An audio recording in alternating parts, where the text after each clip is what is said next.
ಮನೆಯಲ್ಲಿ ವಯಸ್ಸಾದಂತಹ ತಂದೆ ತಾಯಂದಿರು ಅಜ್ಜ ಅಜ್ಜಂದಿರು ಜಾರು ಬಿದ್ದುಬಿಟ್ರೆ ಅವ್ರು ಇಡೀ ಜೀವನ ಕಷ್ಟಪಡುವಂತಹ ಕೊರಗುವಂತಹ ಪರಿಸ್ಥಿತಿ ಬಂದ್ಬಿಡ್ಬೋದು. ನಾನೊಬ್ಬ ಮೂಳೆ ಡಾಕ್ಟರ್ ಆಗಿ ಪ್ರತಿದಿನ 6 ರಿಂದ 8 ಜನ ಈ ರೀತಿ ವಯಸ್ಸಾದಂತವರು ಬಿದ್ದು ಮೂಳೆ ಮುರ್ಕೊಂಡು ಕೈ ಹತ್ರ, ಸೊಂಟದ ಕೀಲ್ ಹತ್ರ, ಬೆನ್ನ ಹತ್ರ ಮೂಳೆ ಮುರ್ಕೊಂಡು ಬಂದವ್ರನ್ನ ನೋಡ್ತಾ ಇರ್ತೀನಿ. ಅವ್ರ ಜೊತೆಗೆ ಬಂದಿರೋರ್ದು ಒಂದೇ ಪ್ರಶ್ನೆ, ಡಾಕ್ಟ್ರೇ ಈ ರೀತಿ ಆಗದೆ ಇದ್ದಾಗೆ ನಾನು ನೋಡ್ಕೋಬೋದಿತ್ತಾ, ಹಾಗಾಗಿದ್ರೆ ಎಷ್ಟು ಚೆನ್ನಾಗಿತ್ತು ಅಂತ ಕೇಳ್ತಿರ್ತಾರೆ. ಈ ರೀತಿ ನಿಮ್ಮ ಮನೆಯಲ್ಲಿರುವಂತಹ ವಯಸ್ಸಾದಂತಹ ತಂದೆ ತಾಯಂದಿರು ಅಜ್ಜ ಅಜ್ಜಿಯಂದಿರು ಬೀಳಬಾರ್ದು ಅಂತ ನೋಡ್ಕೋಬೇಕು ಅಂದ್ರೆ ನೀವು ಯಾವ 5 ಮುಂಜಾಗ್ರತಾ ಕ್ರಮವನ್ನು ವಹಿಸಬೇಕು, ಅವರು ಯಾವ ವ್ಯಾಯಾಮಗಳನ್ನು ಮಾಡಬಹುದು, ಯಾವ ರೀತಿ ಆಹಾರವನ್ನ ತಗೋಬಹುದು, ಮನೇಲಿ ಏನೇನು ಬದಲಾವಣೆ ಮಾಡಬೇಕು, ಇದನ್ನೆಲ್ಲ ತಿಳ್ಕೋಬೇಕು ಅಂದ್ರೆ ನನ್ನ ವಿಡಿಯೋನ ಕೊನೆ ತನಕ ನೋಡಿ. ನಮಸ್ಕಾರ, ನಾನು ನಿಮ್ಮ orthopedic surgeon doctor Kishan Bhagwat.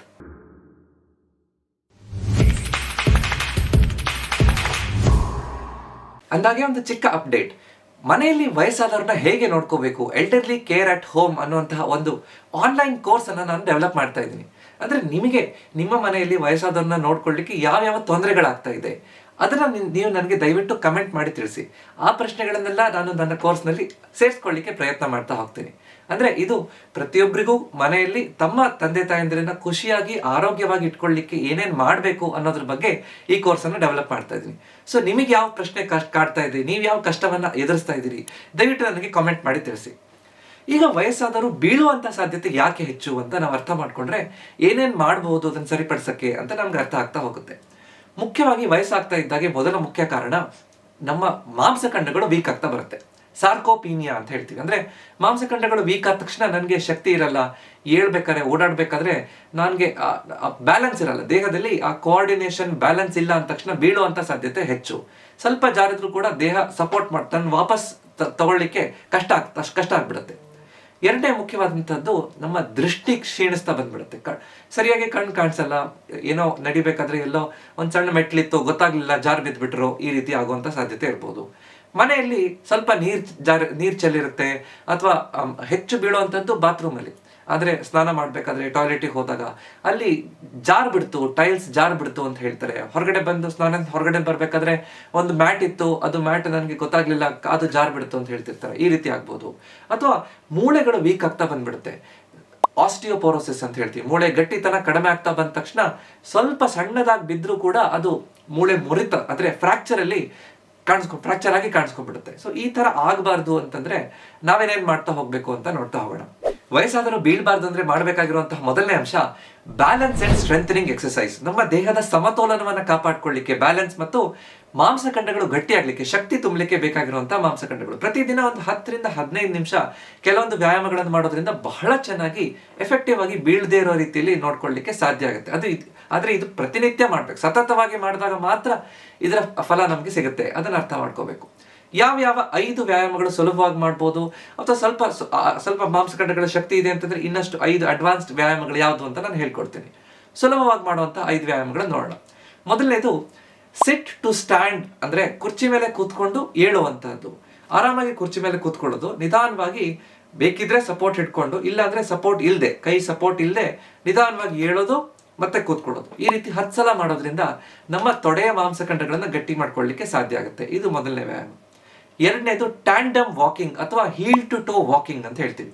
ಒಂದು ನೇರವಾದಂತಹ ಒಂದು ಲೈನ್ ಇದೆ, ಒಂದು ಸರಿಯಾಗಿ ಕ್ಲೀನ್ ಆಗಿ ಆರಾಮಾಗಿರುವಂತಹದ್ದು ಒಂದು ರೂಮಲ್ಲಿ ಟೈಲ್ಸ್ ಸೇರಿರುವಂತಹ ಒಂದು ಲೈನ್ ಇರ್ಬೋದು.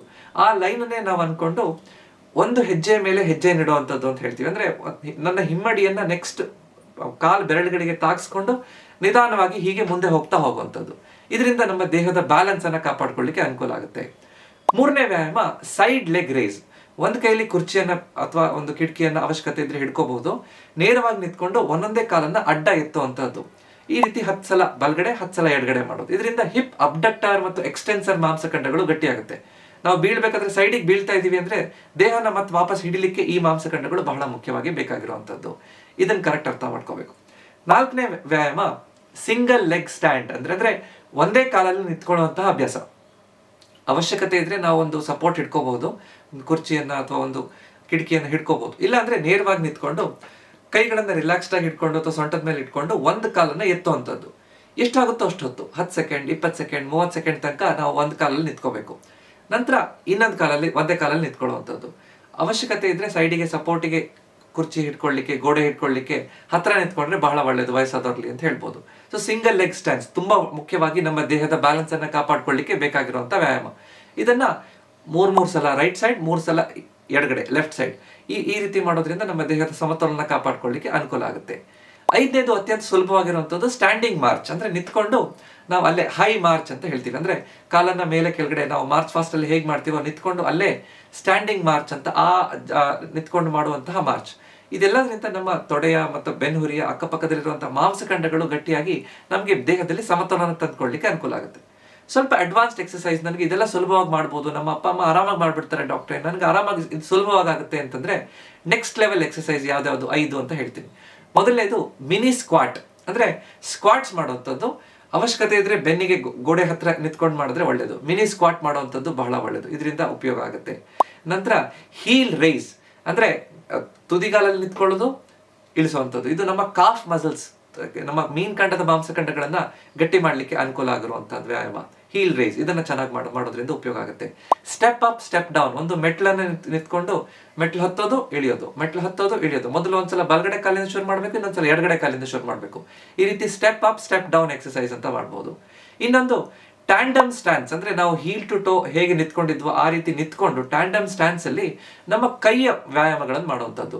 Arm movements with tandem stance ಅಂತ ಹೇಳ್ತೀವಿ. ಅಂದ್ರೆ ಈ ರೀತಿ ನಿಂತ್ಕೊಂಡು ಕೈಯನ್ನ ಮೇಲೆ ಕೆಳಗಡೆ ಮುಂದೆ ಹಿಂದೆ ಈ ರೀತಿ ಕೈ ನಮ್ಮ ಅಪ್ಪರ್ ಬಾಡಿನೂ ಗಟ್ಟಿ ಆಗ್ತಾ ಹೋಗುತ್ತೆ. ನನಗೆ ಬ್ಯಾಲೆನ್ಸ್ ಟ್ಯಾಂಡಮ್ ಸ್ಟ್ಯಾನ್ಸ್ ಅಲ್ಲಿ ನಿಂತ್ಕೊಂಡಿದ್ದಾಗ ಬ್ಯಾಲೆನ್ಸ್ ಕೂಡ ಸಿಗುತ್ತೆ.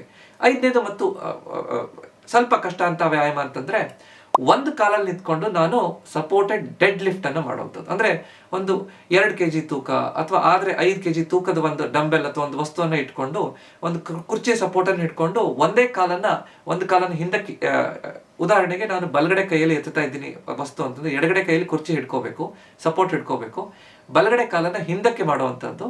ನಂತರ ಸ್ವಲ್ಪ ಬೆನ್ನನ್ನ ನೇರವಾಗಿ ಇಟ್ಕೊಂಡು ಬಗ್ಗಿ ಕೆಳಗಡೆಯಿಂದ ಸಾಮಾನು ಎತ್ತೋದು, ಮತ್ತೆ ನೇರವಾಗಿ ನಿಂತ್ಕೊಳ್ಳೋದು, ಮತ್ತೆ ವಾಪಸ್ಸು. ಒಂದು ಡಂಬೆಲ್ ಇದ್ರೆ ಒಳ್ಳೇದು, ಅಥವಾ ಒಂದು 2 kg ಅಥವಾ 5 kg ಒಂದು ವಸ್ತುವನ್ನೇ ಎತ್ತುವಂಥದ್ದು. ಈ ರೀತಿ ಮಾಡೋದ್ರಿಂದ ನಮ್ಮ ದೇಹದ ಮಾಂಸಖಂಡಗಳು ಗಟ್ಟಿ ಆಗ್ತಾ ಬರುತ್ತೆ. ಸೊ ಈ 5 ಸುಲಭವಾದ ವ್ಯಾಯಾಮ ನಿಮ್ಮ ವಯಸ್ಸಾದಂತಹ ಮನೆಯಲ್ಲಿ ಅಪ್ಪ ಅಮ್ಮ ಅಜ್ಜ ಅಜ್ಜಿ ಅಂದ್ರೆ ಯಾವ್ದು ಮಾಡಕ್ ಸಾಧ್ಯ ಆಗುತ್ತೆ ಅದನ್ನ 5 ಪ್ರತಿದಿನ ಮಾಡುವಂಥದ್ದನ್ನ ಅಭ್ಯಾಸ ಮಾಡ್ಕೋಬೇಕು. ಇದೆಲ್ಲದರ ಜೊತೆಗೆ ಮನೆಯಲ್ಲಿ ನೋಡ್ಕೊಳ್ಳುವಂತಹವರು ಅವರು ಕೂಡ ಇದನ್ನ ಸರಿಯಾಗಿ ಸೂಪರ್ವೈಸ್ ಮಾಡುವಂಥದ್ದು ಮುಖ್ಯ. ಪ್ರಾರಂಭದಲ್ಲಿ ಅದು ಎಲ್ಲರ ಮನೆಯಲ್ಲೂ ಆಗುತ್ತಾ ಅನ್ನೋದನ್ನ ನಾವು ಪ್ರಶ್ನೆ ಮಾಡ್ಕೊಂಡು ನೋಡ್ಕೊತಾ ಹೋಗ್ಬೇಕು. ಇನ್ನೊಂದು ಬಹಳ ಮುಖ್ಯವಾದಂತಹ ವಿಷಯ, ವಯಸ್ಸಾದವರು ಆರೋಗ್ಯವಾಗಿರ್ಬೇಕು, ಬೀಳ್ಬಾರ್ದು ಅಂದ್ರೆ ಅವ್ರನ್ನ ನೋಡ್ಕೊಳ್ಳುವಂತವ್ರು ಆರೋಗ್ಯವಾಗಿರ್ಬೇಕು, ಅವ್ರನ್ನ ಸುಲಭವಾಗಿ ನೋಡ್ಕೋಬೇಕು ಅಂತಂದ್ರೆ ನಮ್ಮ ದೇಹ ತೂಕವನ್ನ ನಾವು ಸರಿಯಾಗಿ ಇಟ್ಕೋಬೇಕು. 1 kg ಹೆಚ್ಚಾದ್ರೂ ಕೂಡ ಮಂಡಿ ಮೇಲೆ 3 ರಿಂದ 4 ಪಟ್ಟು, ಬೆನ್ನು ಸೊಂಟದ ಮೇಲೆ ಹೆಚ್ಚು ಒತ್ತಡ ಬೀಳ್ತಾ ಬರುತ್ತೆ. ಸುಲಭವಾಗಿ ಮನೆಯಲ್ಲಿ ದೇಹ ತೂಕವನ್ನು ಹೇಗೆ ಇಳಿಸಬಹುದು ಅನ್ನೋದ್ರ ಬಗ್ಗೆ ನಾನು 21 ದಿನದ ಒಂದು ಹೊಸ ಪ್ರೋಗ್ರಾಮ್ ಅನ್ನ ಮಾಡಿದ್ದೀನಿ.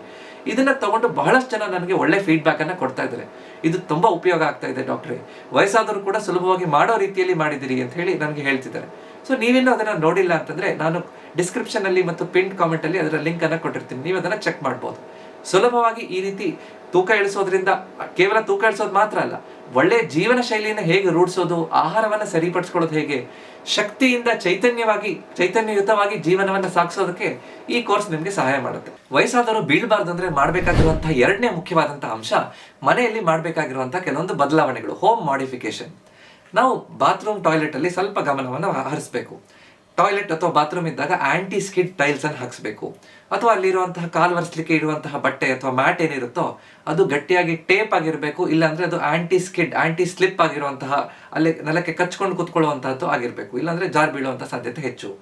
ಟಾಯ್ಲೆಟ್ ಇಂದ ಏಳ್ಬೇಕಾದ್ರೆ ಭಾರತೀಯ ಶೈಲಿ ಶೌಚಾಲಯಕ್ಕಿಂತ ಕಮೋಡ್ ಇದ್ರೆ ಒಳ್ಳೇದು ಅಂತ ಹೇಳ್ತೀವಿ. ಕಮೋಡ್ ಇಲ್ಲ ಅಂದ್ರೆ ಫೋಲ್ಡಬಲ್ ಟಾಯ್ಲೆಟ್ ಸೀಟ್ ಇಟ್ಕೋಬಹುದು, ಅಥವಾ ಇಂಡಿಯನ್ ಟಾಯ್ಲೆಟ್ ಕಮೋಡ್ ಇಂದ ಏಳ್ಬೇಕಾದ್ರೆ ಸೈಡ್ ಅಲ್ಲಿ ಒಂದು ಹ್ಯಾಂಡಲ್ ಹಾಕ್ಸುವಂಥದ್ದು, ಹಿಡ್ಕೊಳ್ಳಿಕ್ಕೆ ಗ್ರಾಬ್ ರೈಲ್ ಅಂತ ಸಿಗುತ್ತೆ, ಅದನ್ನ ಹಾಕ್ಸೋದ್ರಿಂದ ಬಹಳ ಚೆನ್ನಾಗಿ ನೋವು ಇಲ್ಲದೆ, ಮಂಡಿ ಮತ್ತು ಸೊಂಟ ನೋವು ಇಲ್ಲದೆ ಆರಾಮಾಗಿ ಟಾಯ್ಲೆಟ್ ಇಂದ ಏಳ್ಲಿಕ್ಕಾಗುತ್ತೆ. ನಡಿಬೇಕಾದ್ರೆ ರಾತ್ರಿ ಹೊತ್ತು ಬಾತ್ರೂಮ್ ಟಾಯ್ಲೆಟಿಗೆ ಹೋಗ್ಬೇಕು ಅಂತಂದ್ರೆ ಸರಿಯಾಗಿ ಲೈಟ್ ಸರಿಯಾಗಿದೆಯಾ, ಓಡಾಡುವಂತಹ ಜಾಗದಲ್ಲಿ ವೈರು ಅಥವಾ ಏನಾದ್ರೂ ಬಂದು ಕೈಗೆ ಕಾಲಿಗೆ ತಾಗುವಂತಹದ್ದು, ಸಣ್ಣ ಸಣ್ಣ ಪುಟ್ಟ ಮೆಟ್ಲಿದ್ರೆ ಸಣ್ಣ ರ್ಯಾಂಪ್ ಮಾಡುವಂಥದ್ದು, ಮೆಟ್ಲಿದ್ದಿದ್ದ ಜಾಗದಲ್ಲಿ ಹಿಡಿಕೆ ಹಾಕ್ಸುವಂಥದ್ದು ಹಿಡ್ಕೊಂಡು ಹೋಗ್ಲಿಕ್ಕೆ, ಈ ರೀತಿ ಚಿಕ್ಕ ಪುಟ್ಟ ಬದಲಾವಣೆಗಳನ್ನ ಮಾಡ್ಕೊಳ್ಳೋದ್ರಿಂದ, ಸರಿಯಾಗಿ ಮನೆಯನ್ನ ಕರೆಕ್ಟ್ ಆರ್ಗನೈಸ್ಡ್ ಆಗಿ ಇಡೋದ್ರಿಂದ, ಸಣ್ಣ ಪುಟ್ಟ ನೀರು ಬಿದ್ದರೆ ಬೇಗ ಚೆಲ್ಲಿದ್ದ ನೀರನ್ನ ಸರಿಯಾಗಿ ತಕ್ಷಣ ಒರೆಸೋದ್ರಿಂದ, ಈ ರೀತಿ ಕೆಲವೊಂದು ಬದಲಾವಣೆಗಳನ್ನ ಮಾಡೋದ್ರಿಂದ ಮನೆಯಲ್ಲಿ ನಾವು ಸುರಕ್ಷಿತವಾಗಿ ನಮ್ಮ ಹಿರಿಯರನ್ನ ನೋಡ್ಕೊಳ್ಳಿಕ್ಕೆ ಅನುಕೂಲ ಆಗುತ್ತೆ. ಸೊ ಹೋಮ್ ಮಾಡಿಫಿಕೇಶನ್ 2ನೇ ಮುಖ್ಯವಾದಂತಹ ಅಂಶ ಅಂತ ಹೇಳ್ಬೋದು. ಮೂರನೇ ಮುಖ್ಯವಾದಂತಹ ಅಂಶ, ನಾವು ಸರಿಯಾಗಿ ಅವರ ಚಪ್ಪಲ್ ಸರಿಯಾಗಿದೆಯಾ ಅಂತ ನೋಡ್ಕೋತಾ ಇದೀವ. ಫುಟ್ವೇರ್ ಮಾಡಿಫಿಕೇಶನ್, ಸರಿಯಾದ ರೀತಿಯಲ್ಲಿ ನಮ್ಮ ದೇಹವನ್ನು ಸಪೋರ್ಟ್ ಮಾಡುವಂತಹದ್ದು ಕುಶನ್ ಇರುವಂತಹ ಚಪ್ಪಲ್ ಒಳ್ಳೆಯದು. ವಯಸ್ಸಾದ ನಂತರ ನಮ್ಗೆ ಹಿಂದ್ಗಡೆಯಿಂದ ಅಂದ್ರೆ ಚಪ್ಪಲ್ ಬಿದ್ದೋಗ್ಬಿಡುತ್ತೆ, ಚಪ್ಪಲ್ ಜಾರ್ ಬಿಡ್ತು ಅವಾಗ ಬಿದ್ಬಿಟ್ಟೆ ಅಂತ ಹೇಳ್ತಿರ್ತಾರೆ. ಆ ರೀತಿ ಆಗ್ಬಾರ್ದು ಅಂದ್ರೆ ಹಿಂದ್ಗಡೆಯಿಂದ ಬ್ಯಾಕ್ ಸ್ಟ್ರಾಪ್ ಇರುವಂತಹ ಚಪ್ಪಲ್ ಇದ್ರೆ ಒಳ್ಳೇದು ಅಂತ ಹೇಳ್ತೀವಿ.